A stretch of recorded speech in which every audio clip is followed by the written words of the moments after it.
Mga master, habang naghahanap tayo ng pwede maging sagot doon sa isa pong tanong and galing po sa website ng Bangko Sentral, ay nakita po natin itong Manual of Regulation for Banks.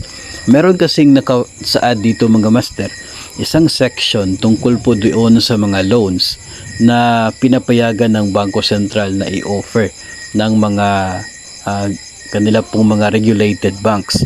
Section 305 ng manual na ito, interest and other charges. Ang sabi dito, the rate of interest including commissions, premiums, fees, and other charges on any loan or forbearance of any money, goods or credits regardless of maturity and whether secured or unsecured shall not be subject to any regulatory ceiling.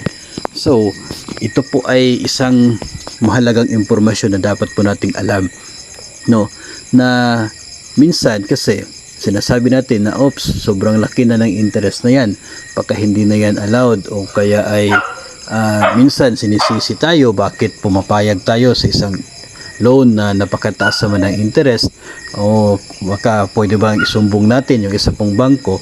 Pero ang totoo pala dyan mga master, kung pagbabasihan natin itong section 305 na ito, ay hindi subject to any regulatory ceiling. Ang interest, rate of interest ng any loan o kaya ay forbearance of any money, goods or credits regardless pa of maturity. So kung mayroon pong naging isang agreement sa pagitan ni borrower at ni lender na ganito kataas yung interest na sisingilin at babayaran, ay tila okay, tila hindi siya magiging subject to any legal na bagay-bagay, as long as stipulated and ito po ay pinirmahan o kaya ay pinayagan, nag-agree si borrower. Mayroon po tayong susunod na episode tungkol po related po dito kapag hindi naman po nabanggit yung interest rate ng isa pong utang, kung ano ba yung dapat masusunod na rate kung hindi po nabanggit, kung hindi po stipulated. Pero di ba, kapag tayo po ay umuutang at nagkakaroon ng agreement na isa pong kontrata or isa pong disclosure doon sa mga rates, and we agree, we signed that document, we agree to the terms and conditions, we agree to the interest rates, then ibig sabihin nun ay magiging parang valid, magiging valid yung interest na yon kung ito po yung pagbabasihan natin.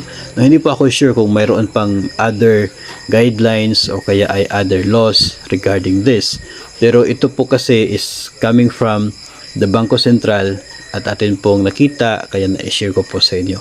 So it's something po na we also need to know para aware po tayo, na kapag mga ganyan and we agree, ay magiging valid po siya and hindi po subject to any regulatory ceiling ng anuman pong interest rate. For as long as I said, nagkaroon po ng disclosure, alam po ninyo, alam po ng bawat panig, pumayag, pumirma si borrower.